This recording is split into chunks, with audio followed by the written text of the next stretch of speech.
영장을 받아든 우리 아들에게 있어 군대의 문제는 엄청난 부담입니다.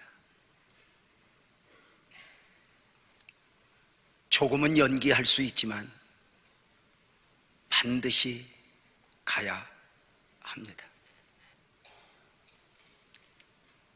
아비로서 군대의 문제 앞에 부담을 느끼고 있는 아들의 부담을 덜어주고 싶은 마음이 있습니다. 아들아, 가지 마라. 너 엄마 대신 보내라.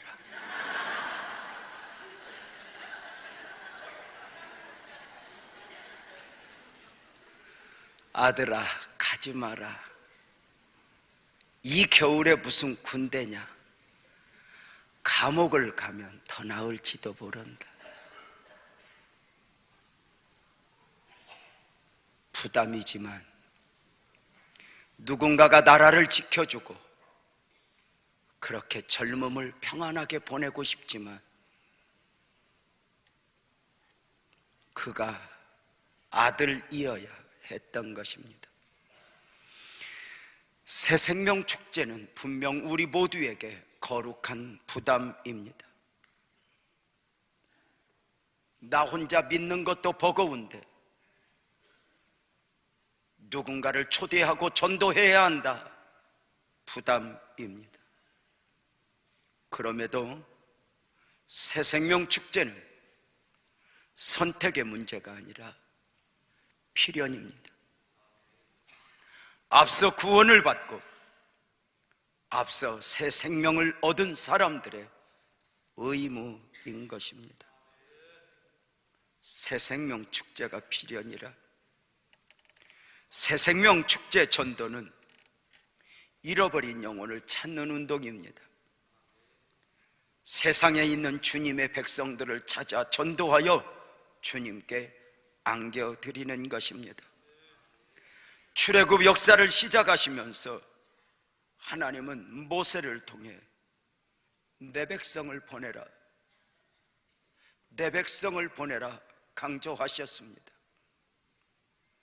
잃은 양의 비유에서도 잃은 양을 찾았을 때에 나의 잃은 양을 찾았노라 했습니다. 전도는 하나님의 백성 아닌 사람들을 하나님의 백성 만드는 것이 아닙니다. 처음부터 하나님의 백성이었는데 그 하나님의 백성들이 나는 누구인가, 나는 누구여야 하는가를 잃어버리고 살아가며 저들을 찾아 원래의 자리로 되돌려 놓는 것입니다. 저들은 저와 여러분이 그러했던 것처럼 처음부터 하나님의 백성이었고 하나님의 양이었기 때문입니다. 새생명축제 전도는 전도 대상자로 하여금 잃어버린 자신을 회복시켜주는 운동입니다. 세상에 살지만 자신이 하나님의 사람임을 잃어버리고 살아가는 사람들이 많이 있는 것입니다. 우리가 예수 믿고 나서 깨닫는 것이 무엇입니까? 나는 하나님의 백성이었어. 나는 어미 모태에서 지음을 받기 전부터 이미 택한 백성이었어. 나는 그렇게 대강살아도 되는 사람이 아니었어. 우리 자신이 깨닫는 바입니다. 저와 여러분은 돌아왔지만 세상에 속한 사람들은 여전히 자기 자신이 하나님의 백성임을 모른 채 그렇게 세상이 원하는 대로, 세상이 이끄는 대로 살아가고 있는 것입니다. 우리는 새생명축제 전도를 통해 당신은 그렇게 마음대로 살아도 되는 사람이 아니야, 당신은 하나님의 백성이었단 말이야 알려주는 것입니다. 새생명축제 전도는 하나님 나라 확장 운동입니다. 단순히 우리 교회 부흥운동의 차원이 아니라는 것입니다. 주님은 주기도문을 통해 나라가 임하오시며 하나님 나라 임하기를 기도하라 하셨습니다. 하나님의 나라가 든든히 서가고 하나님의 나라가 확장되어 가는 것, 이것이 하나님의 원하심이니 전도를 통해서입니다.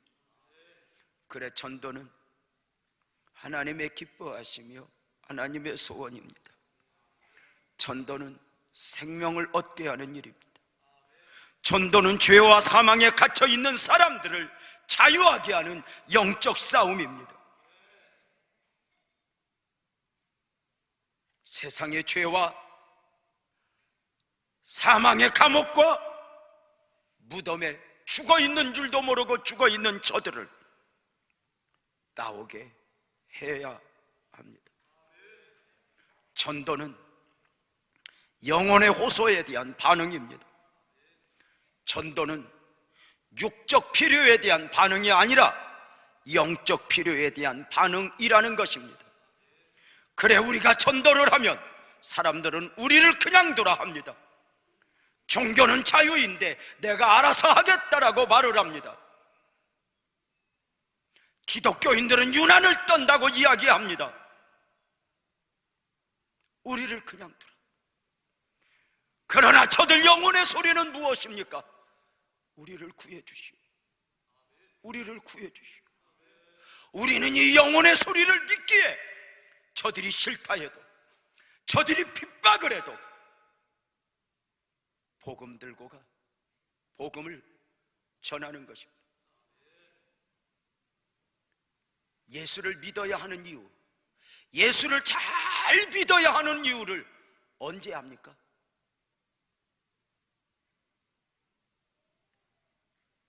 그것을 가장 확실하게 아는 분들은 앞서 죽음을 본 사람들입니다.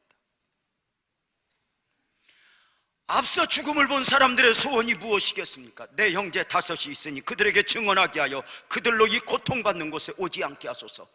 이 말은 누가 했습니까? 한 부자가 호화호시 가다가 죽어 지옥에 갔습니다. 지옥에서 외치는 소리입니다. 내 형제 다섯이 저 세상에 있습니다. 내 형제 다섯은 이곳 지옥에 와서는 안 됩니다. 죽은 나사로를 보내요.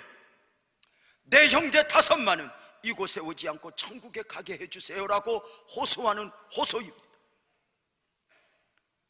우리는 한 가지 알아야 할 것이 있습니다. 앞서 죽음에 이른 사람들, 그들이 내가 아는 사람이든 나를 아는 사람이든 우리 조상들이든 그들이 둘 중에 하나, 천국에 있든 지옥에 있든 둘 중에 하나입니다. 그러나 분명한 게 있습니다. 천국에 있든지 지옥에 있든지 그들의 한결같은 소원이 있습니다. 이 땅을 살아가는 우리가 예수 믿고 천국 가는 것입니다. 그래서 진정한 효도는 제사상을 잘 차리는 것이 아닙니다.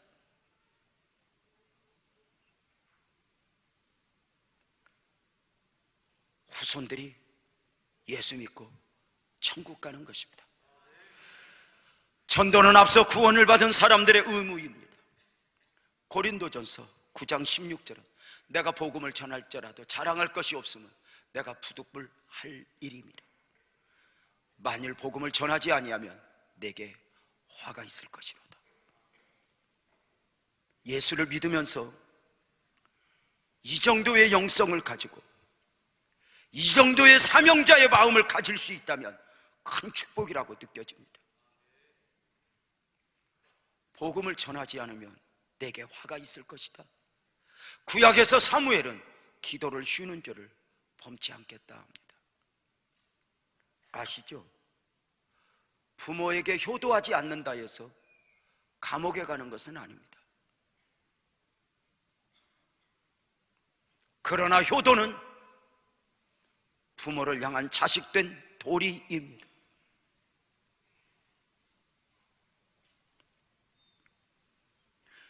효도하지 않는다 하여 감옥에 가진 않지만 효도에서 자유할 수는 없습니다. 전도하지 않는다 해서 지옥에 가는 것은 아닙니다. 기도하지 않는다 해서 지옥에 가는 것은 아닙니다. 그러나 하나님의 사람들은 내가 복음을 전하지 않으면 내가 화가 임할 거야. 내가 기도하지 않으면 내 벌이 너무 클 거야.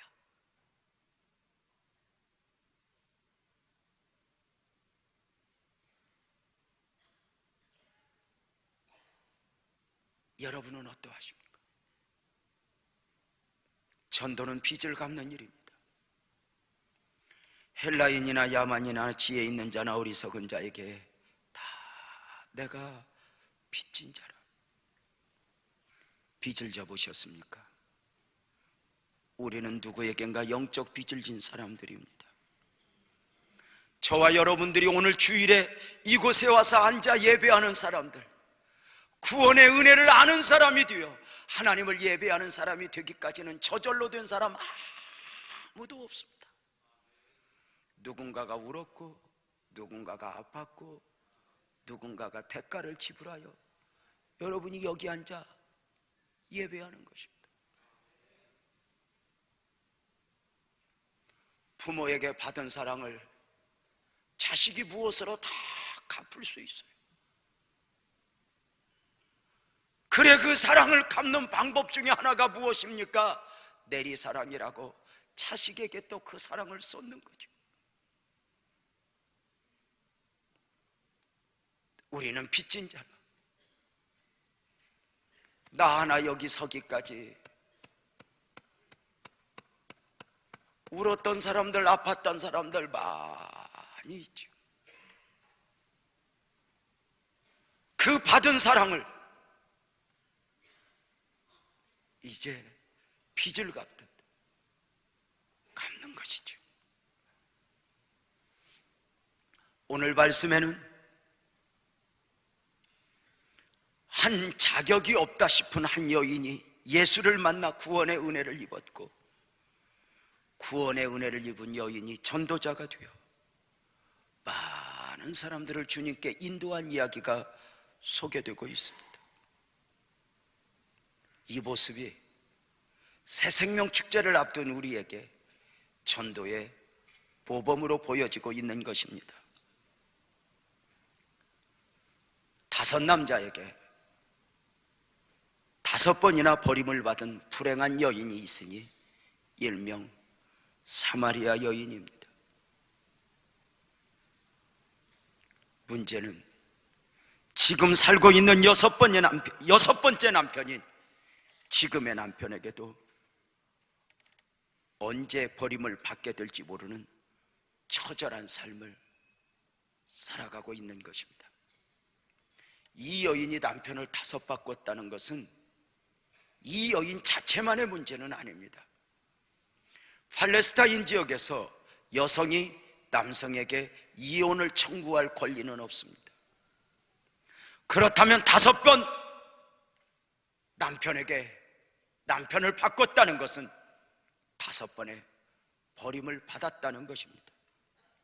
문제는 이 세상이 가해자보다는 피해자에게, 강자보다는 약자에게 더 손가락질을 하는 아픔이 있다는 것입니다. 이 여인은 사람들에게 손가락질을 당했습니다. 사람들에게 이 여인은 저주받은 여인이 되었습니다. 이 여인은 누구와도 교제할 수 없었습니다. 사람들 앞에 나타나면 어쩌면 율법을 기준으로 하여 돌을 던졌을지도 모릅니다. 이 처절한 여인이 예수를 만난 것입니다. 아니, 정확하게 이야기하면 예수 그리스도께서 이 여인을 만나주신 것입니다. 예수께서 저와 여러분에게 그리하셨던 것처럼 생수의 근원이 되어주셨고 생명의 떡이 되어주신 것입니다. 이 여인이 예수님을 만나 구원의 은혜를 입었다. 감동입니다. 더 큰 감동은 이 여인이 삶의 질곡이라 할 수 있는 머리에 인 물동이를 내어던지고 마을 사람들을 향하여 달려가 복음을 전한 것입니다. 전도자가 된 사마리아 여인이 전하는 복음의 내용이 요한복음 4장 29절에 이렇게 보여지고 있습니다. 내가 행한 모든 일을 내게 말한 사람을 와서 보라. 이는 그리스도가 아니냐. 여기서 우리는 깜짝 놀라는 것이 있습니다. 어떻게 이 여인이 전도자가 될 수 있었느냐는 것입니다. 이 여인이 예수를 만나 구원의 백성이 되는 것은 이해가 가능합니다. 구원은 은혜로 받는 것이니 말입니다. 그러나 이 여인이 자신을 향하여 손가락질을 하는 돌을 던졌던 마을 사람들을 향하여 달려가 전도자가 되었다는 것입니다. 예수를 만나자마자 전도자가 되었으니 이것이 복음의 능력입니다. 이 여인은 마음의 구원을 받고 감동이 오는 대로 자기 자신을 내어 맡겨 마을에 달려가 순종을 하였으니 무조건적인 전도입니다. 사람들을 향하여 어떤 설명을 하는 것이 아닙니다. 와서 보라, 와서 보라. 이 여인이 무엇을 전해야 할 것인가? 내용을 잘 알아서 전하는 것은 아닙니다. 어차피 영적인 것은 설명을 해서 알아들을 수 있는 것이 아닙니다. 제법 똑똑하다 여기고 있는 사람들에게 창조론이 어떠하고 진화론이 어떠하고, 그래서 그 사람의 지식적 요구를 만족시켜 주어서 그들이 주님 앞에 나오는 경우는 없습니다. 사마리아 여인이 예수님에 대하여 지식적으로 아는 것은 아무것도 없습니다. 분명한 것은 예수님이 나를 달라지게 했고 그 예수님이 그리스도라 믿어지니 이것을 와서 보라 전한 것입니다. 사마리아 여인은 예수를 믿자마자 만나자마자 복음 전도자가 되었습니다. 전도 훈련을 받은 적도 없습니다. 전도 폭발을 하지도 않았습니다. 전도의 은사가 있었던 것도 아닙니다. 주님을 만났고 이것이 감격이었고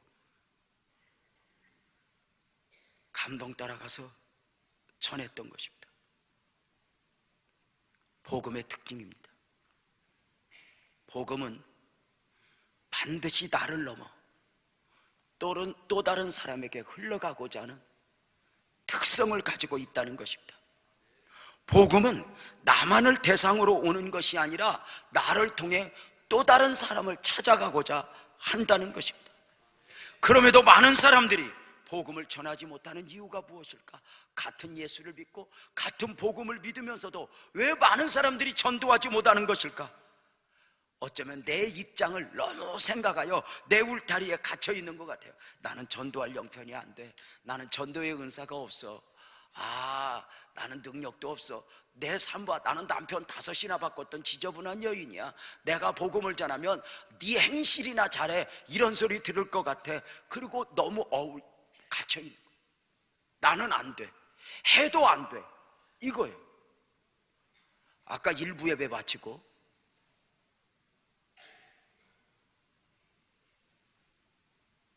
전에 교회가 있던 동네 일동에서 한 성도가 교회를 했어요. 전도자를 보면서 깜짝 놀랐어요. 구남이가 전도를 한 거예요. 내가 너무 놀랐어요. 왜? 야, 주님이 재림하려는갑다. 어떻게 네가 다 전도를 했냐 하고는 내가 새 가족한테 물어봤어. 아유, 어떻게 이렇게 전도가 되어서 왔냐니까 제가 5년 동안 교회를 못 다녔거든요. 너무너무 가고 싶은데 가자고 하는 사람이 없어서요. 내가 저 아줌마한테 부탁했어요. 나 좀 데리고 가라고.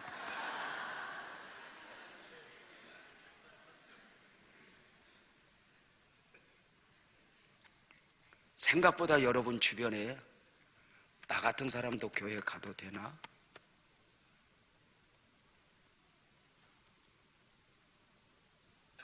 나 가난하잖아. 나 병들었잖아. 이런 상처받은 분들이 얼마나 많은지 아세요?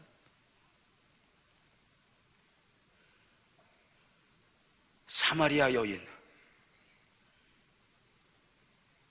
그가 복음을 들고 누구에게 갔습니까?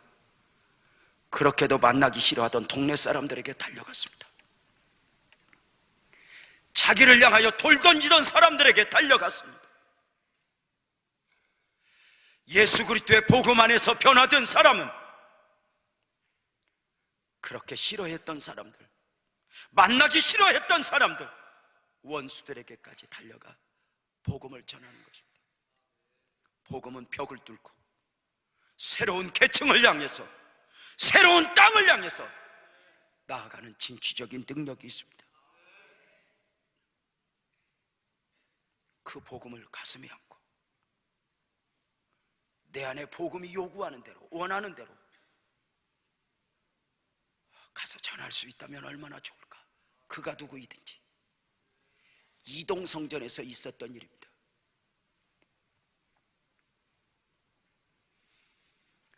여기 앉아 계신 이기화 권사님이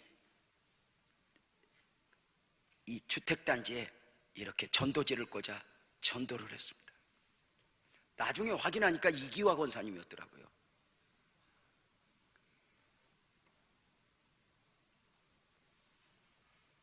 (8년) 전에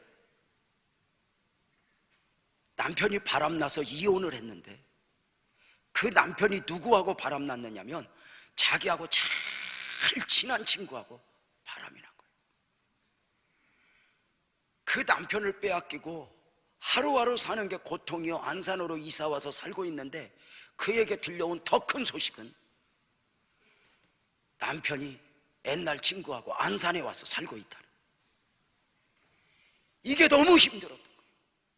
그래서 죽을까 말까, 자살을 할까 말까, 이렇게 날카로운 중에 누군가가 전도지를 꽂는 것, 문 앞에 소리가 나서 민감해서 문을 탁 열었더니 이기화 권사님이 전도하고, 아무 소리 않고 전도지를 들고 와서 교회를 왔어. 사마리아 여인이 은혜 받는 것 한순간이었던 것처럼 오래 걸리지 않았어요. 첫날 와서 눈물을 쏟고, 두 번째 주에 와서 감당하기 힘들 만큼 시작부터 끝까지, 그리고 예배 바칠 때까지, 그리고 나가면서까지 눈물을 줄줄줄줄 흘리며 나가던 그 여인이 세 주째 와서 주님 앞에 기도했습니다. 그 복음이 요구하는 것입니다. 이 복음을 누구에겐가 전하고 싶습니다. 그런데 누가 생각이 났는 줄 아십니까?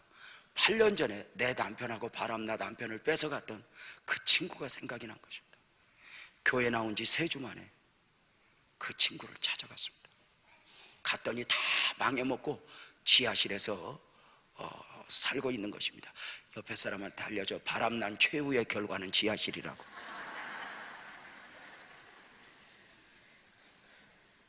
지하실에 살고 있는 겁니다. 그 친구한테 가서 무릎을 꿇었습니다. 내가 너 다 용서할게. 나랑 교회 가자. 그 친구가 너무 놀랐습니다. 와서 얼굴을 핥혀줘도 정말 마땅한데 무릎을 꿇고 교회 가자는 겁니다.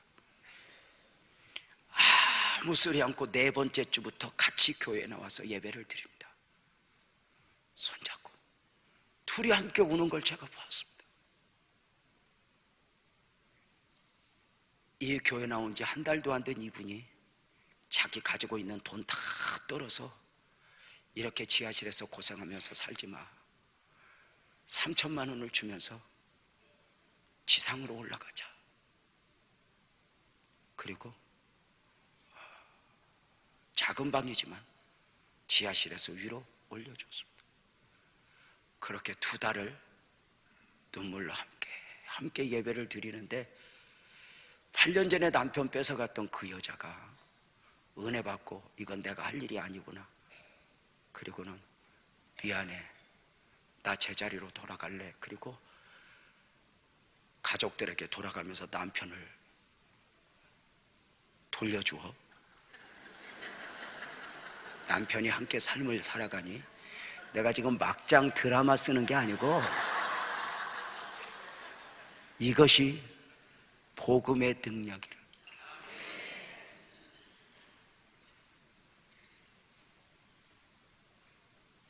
무엇이 문제가 돼요?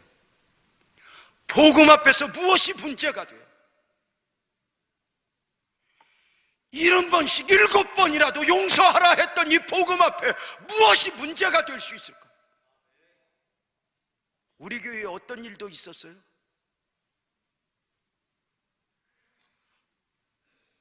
한 자매를 전도했어요.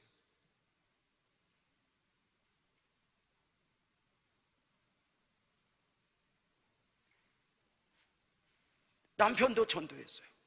열심히 예수를 믿어요. 그러는 중에 이 부부는 재혼한 부부예요.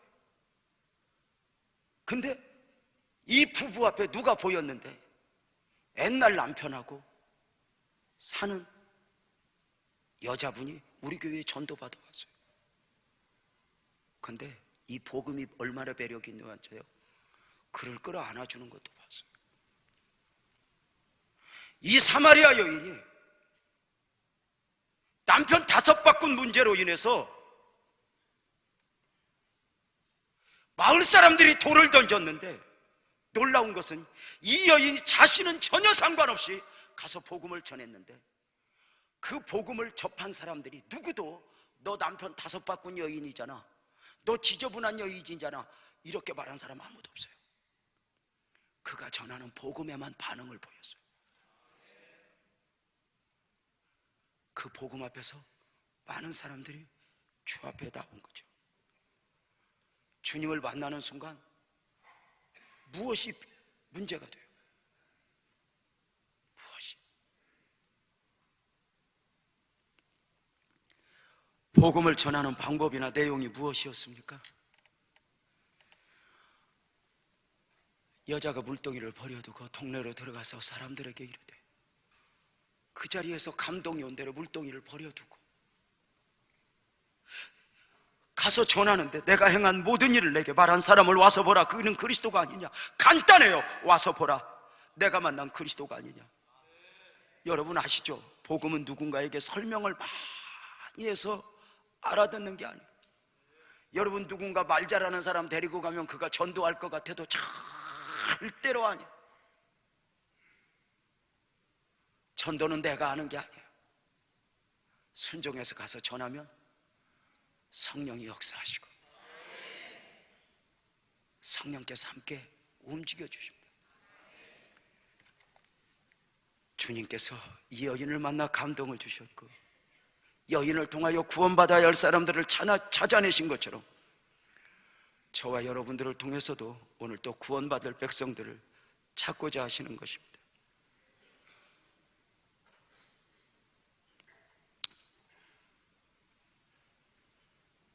이 여인이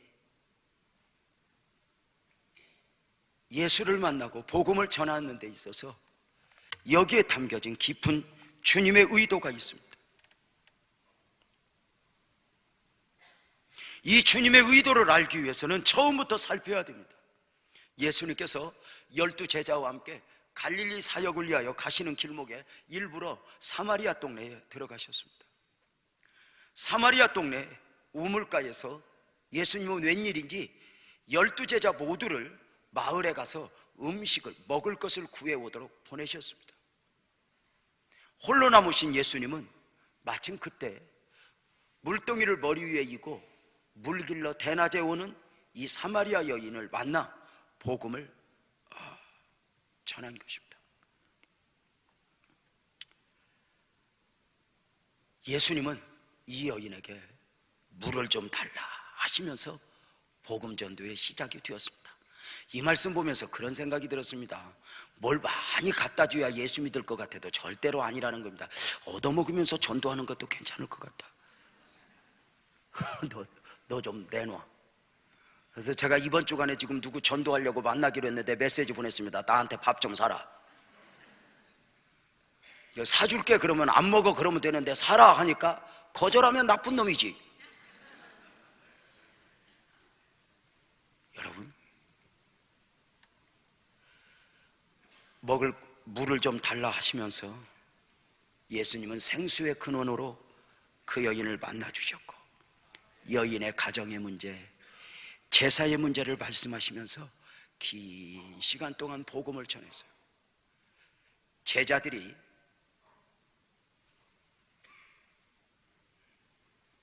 음식을 구해가지고 왔더니 예수님이 웬 여인하고 대화를 하고 있는 거예요.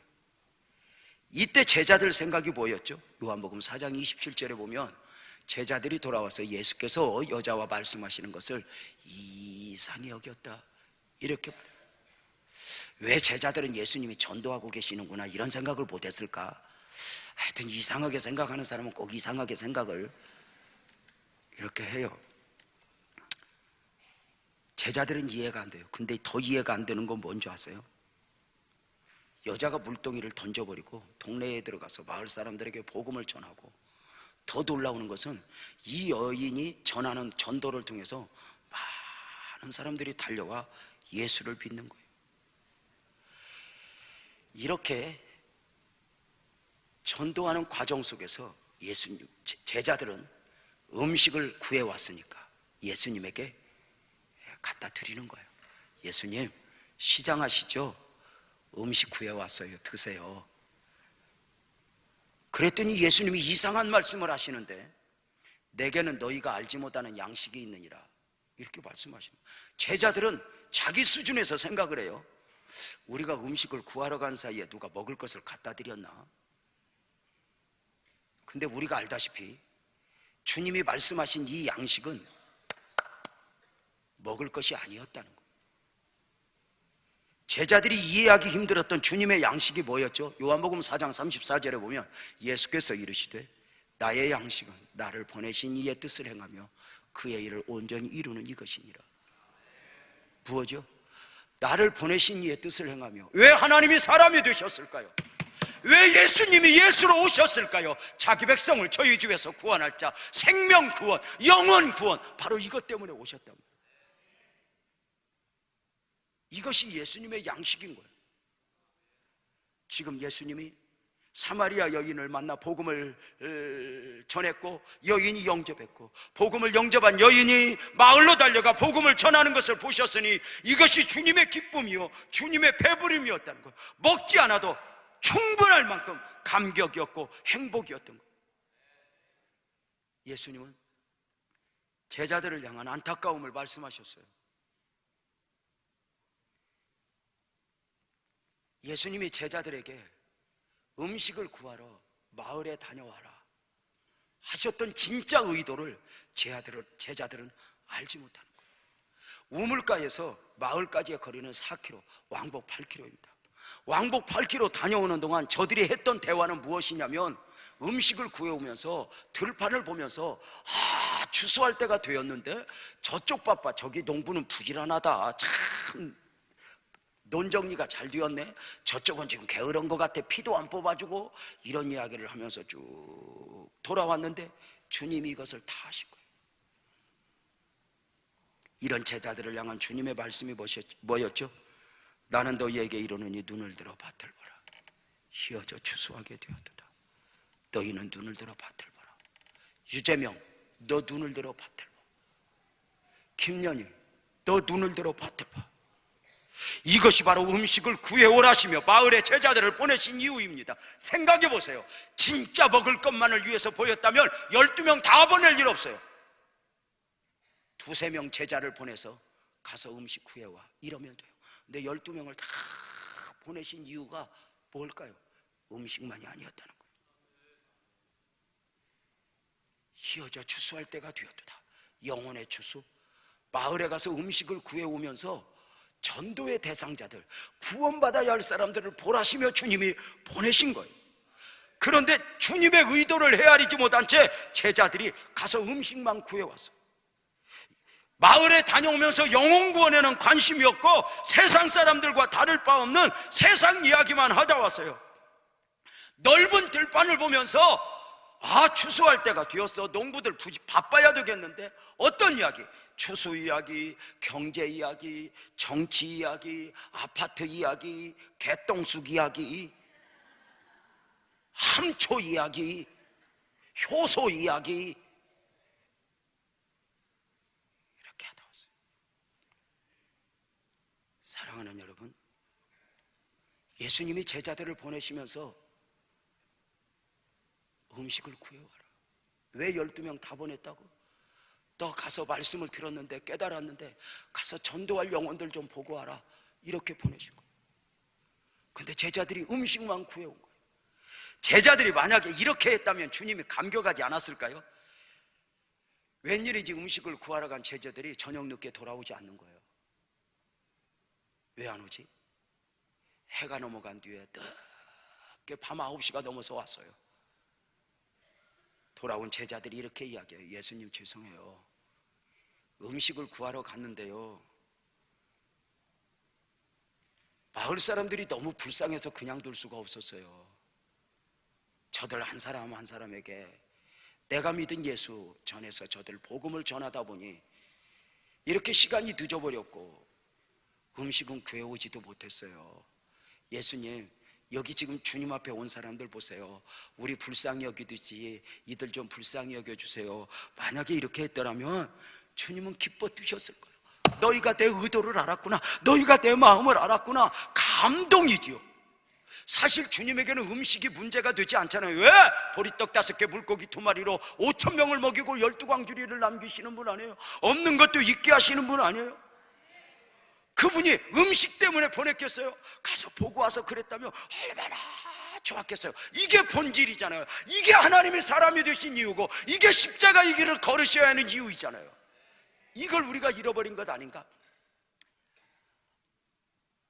한참 전에 허준이라고 하는 드라마가 아주 인기를 끌었던 적이 있어요.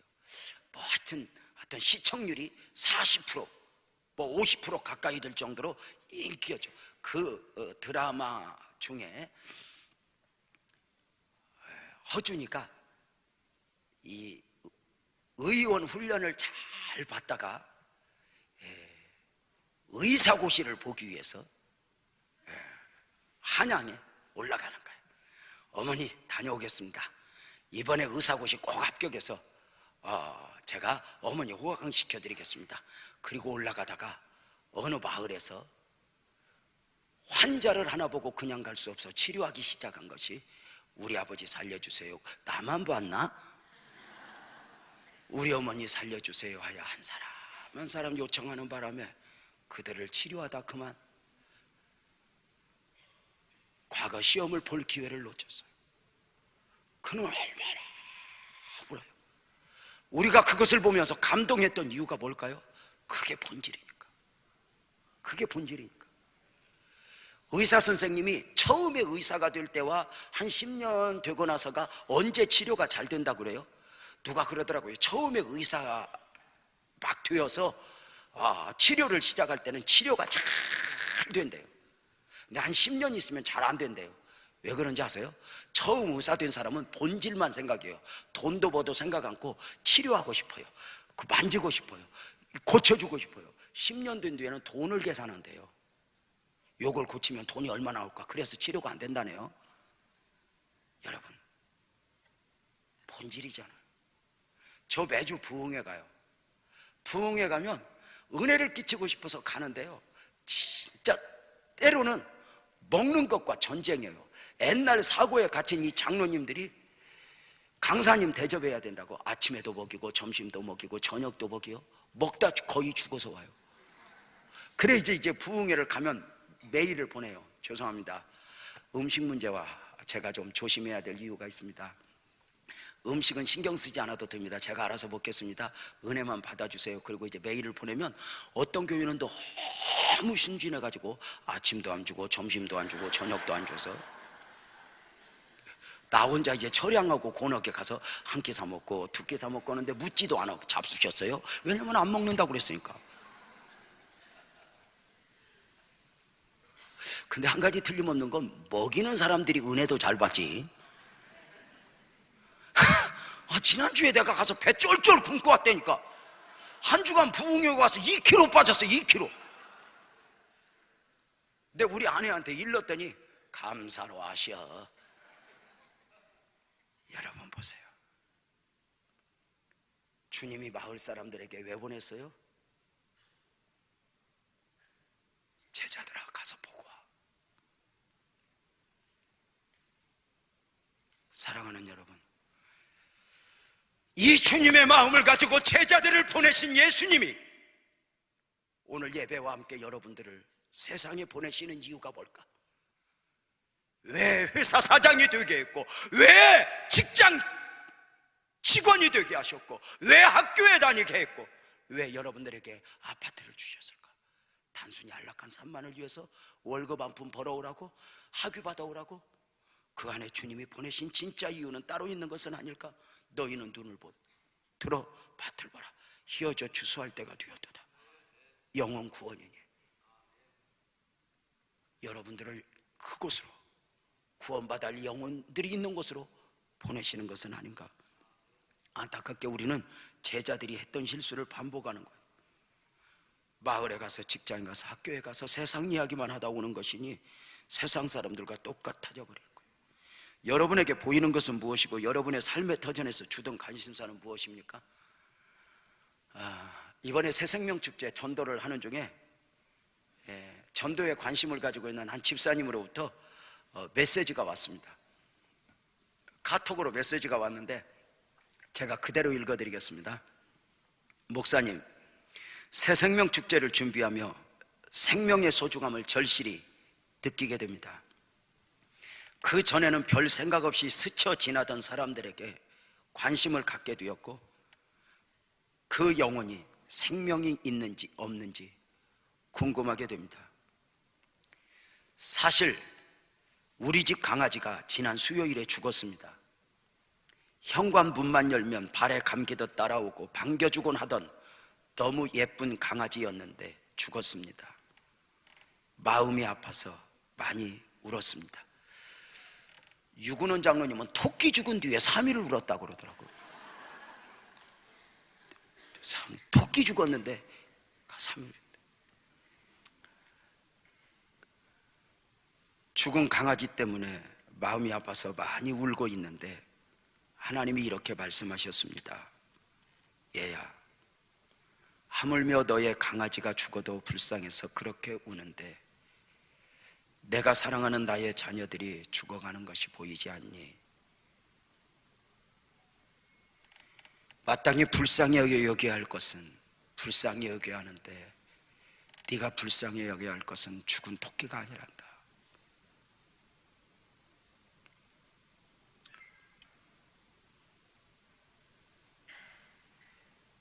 죽은 강아지 때문에 울던 저는 하나님의 마음이 느껴져서 울기 시작했습니다. 날 위해 십자가 지시고 죽어주신 예수님의 은혜 보답해드리기 위해 목사님, 지금 저는 전도의 현장으로 갑니다 하는 메시지였습니다. 주님께서 여러분을 세상에 보내시고 다음 주에 오실 때 주님의 주된 관심사는 무엇이겠습니까? 더 많은 헌금? 봉사? 혹시 주님이 기다리는 것은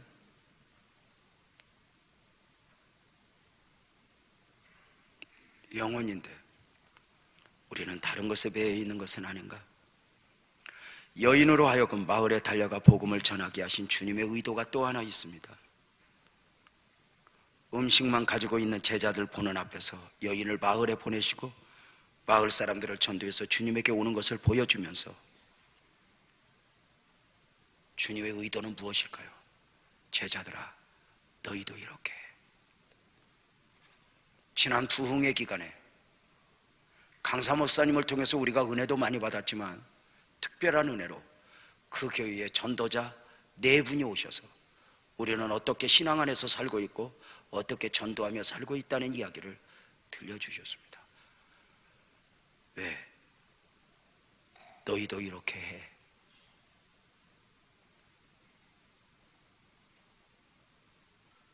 너희에게서 이 모습을 보고 싶어. 이것이 주님의 마음이 아닐까? 시간이 없다 하시겠습니까? 여인이 마을 사람들을 전도하는 건 더 많은 시간이 필요했던 것은 아닙니다. 감동이 왔고 순종했고 나머지는 주님이 역사하셨습니다. 이제 우리의 신앙적 결단이 필요합니다. 이런 말 아세요? 결단이 없는 예배는 예배가 아니라고 말입니다. 결단이 없는 회개도 회개일 수 없다고 말입니다. 회개는 주님 나 아침에 이런 죄 졌어요, 오후에 이런 죄 졌어요, 내가 죄 지었던 걸 나열하고 보고하는 것이 회개가 아닙니다. 회개에 있어서 가장 중요한, 회개에 있어서 아주 중요한 핵심은 주님 내가 다시는 그 죄 짓지 않겠습니다, 내게 힘주세요, 결단입니다. 그래, 결단이 없는 회개, 마치 하나님 이거 잘못했어요, 저거 잘못했어요, 내가 다음에 그거 잘못할 때 또 용서해 주세요, 이게 회개가 아니라는 거예요. 돌이키라는 거예요. 결단이 없는 예배가 온전한 예배가 아니다. 예배 중에 우리가 하나님 앞에 가장 귀하게 드려야 될 예물이 뭔지 아세요? 결단입니다. 여러분은 근본 부흥회 때 어떤 은혜를 받았습니까? 결단이 없다면 아무리 많은 은혜를 받았어도 한 달, 두 달 가면 새로운 은혜에 매인받으여 그때의 은혜는 소멸되고 말 것입니다.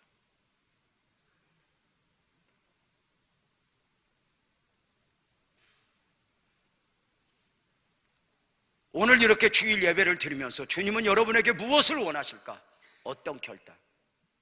그저 가수들의 콘서트, 연예인들이 앉아서 어떤 대화하며 그저 한 시간 웃고 떠들고 그래 부담 없이 지나는 그 한 시간처럼 어쩌면 우리 예배가 듣기 좋은 소리 들으면서 그 정도로 지나가는 것도 좋겠지만, 죄송하지만 주님이 주신 거룩한 부담 앞에 나는 무엇을 결단해야 하는가? 부흥회를 마치고 한 성도가 편지를 써서 보냈습니다. 편지를 보낸 방법은 우편으로 해서 보낸 게 아니라 헌금 봉투에다 편지를 담아 보냈고 재정국에서 그 편지만 저에게 가져다 주었습니다. 우리 교회 집사님이 보낸 편지입니다. 부흥회 마치고 보낸 편지입니다. 제가 이름은 빼고 아주 중요한 건 조금 바꿔서 제가 읽어드리겠습니다. 사랑하고 존경하는 우리 목사님 유재명 목사님께, 목사님 안녕하세요. 저 아무개 집사입니다. 하나님께 말씀드린 것, 결단한 것, 왠지 목사님께도 말씀드려야 할 것 같아 부족하지만 글을 올립니다. 늘 하나님을, 교회를, 성도들을, 목사님을 사랑한다 거짓으로 말하며 살아온 저를 하나님 앞에 고발합니다. 모든 것을 알고 계신 하나님 앞에 부끄럽다 말로만 조잘됐던 저를 하나님 앞에 고발합니다. 하나님 앞에 부족하다, 염치 없다 하며 철저히 하나님을 본체만치 한 저를 하나님 앞에 고발합니다. 10년 우리 빛나교회를 출석하면서 11조 생활 단 한 번도 제대로 한 적 없었음을 고백합니다. 정말 잘못했습니다. 이번 부흥회를 통해 하나님께서 제게 무엇을 원하시는지 알았습니다. 그것은 바로 기본이었습니다. 당연함이었습니다. 기본과 당연함을 철저히 외면한 저를 향한 하나님의 울부짖음이었습니다. 이제 다시 처음으로 기본으로 돌아가 저에게 허락하신 축복을 하나하나 쌓아 올라가겠습니다. 제 수입이 한 달에 이 정도입니다 하고 썼는데 제가 그 금액은 말씀드리지 않을게요. 한 달 수입은 이 정도입니다, 목사님. 그리고 11조 온전히 하겠습니다. 성전건 주건금 매달 10만 원, 감사헌금 5만 원, 그리고 우리 가족들 아무개 앞으로 3만 원씩 물질을 심겠습니다. 목사님께 이렇게 구함은 아무개의 결단과 다짐과 행함이 흔들릴까 두려워서입니다. 기도해 주세요. 하나님의 딸 아무개 올림.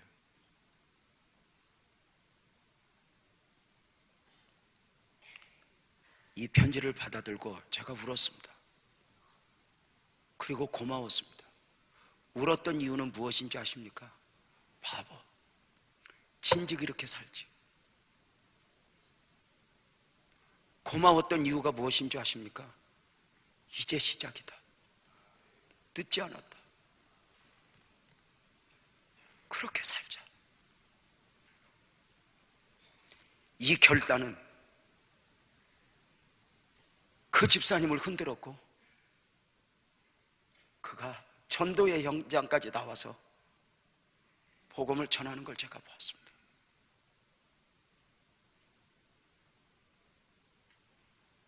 성도님들은 다음 주 새생명 축제를 앞두고 무엇을 결단하시겠습니까? 더 좋은 생각이 나를 만드는 게 아닙니다.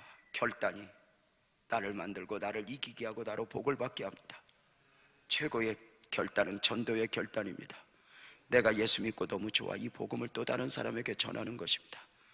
어떤 장로님은 교회를 100개 세우겠다고 하는 결단을 하면서 복을 받았고 그 꿈이 이루어져 가고 있음을 제가 보았습니다. 어느 날 기도하는데 사명으로 딱 받았는데 교회를 100개 건축하고 교회를 짓고 그렇게 자기는 죽겠다고 결심을 하고 제가 그분을 70대 때 만났는데 76개 교회를 지었습니다. 심장이 약해서 비행기도 못하는 그가 목사님 나는 못 죽어 내가 24개 교회를 더 지어야 되겠습니다. 어떤 장로님은 내가 10,000명을 죽기 전에 전도해야 되겠다고 헌신하고 전도자로 삶을 전도자의 포커스에 맞추고 그렇게 달려가는 걸 보았습니다. 더 부자 되려고 우리 살아보지 않았습니까? 돈 많이 벌으려고 몸부림쳐도 여기까지 왔잖아요. 행여 내가 누군가 복음을 전하다 보면 내 삶이 무너질까 걱정되십니까? 걱정하지 마세요. 복음은 오늘 또 우리의 삶을 살리고 회복시키고 만들어갈 것입니다. 여러분 안에 복음이 지금 무엇이라 말씀하고 있습니까? 여러분을 향한 주님의 기대, 우리 빛나교회를 향한 주님의 기대. 다음 주 새생명 축제는 영혼 구원의 엄청난 축제가 될 것입니다. 기도하겠습니다. 하나님 아버지 고맙습니다.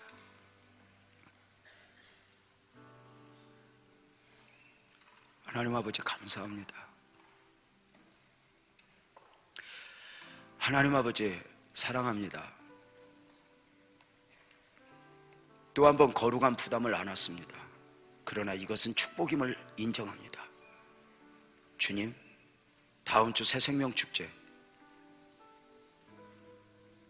돌들이 춤을 추게 하신 주님, 여기 우리 성도들이 춤을 추 저들의 손길을 통하여 영생 얻기로 작정된 사람들 다 달려나오게 하여 주옵소서. 사랑합니다. 그리고 다음 주에 말씀을 듣고 찬송을 하고 기도를 하는 중에 찾아온 모두가 한 사람도 빼지 않고 다 결단하여 예수님을 영접하게 하여 주옵소서. 고맙습니다. 우리에게 이렇게 축복의 장을 마련해 주신 주님을 찬송합니다. 예수님의 이름으로 기도하옵나이다. 아멘.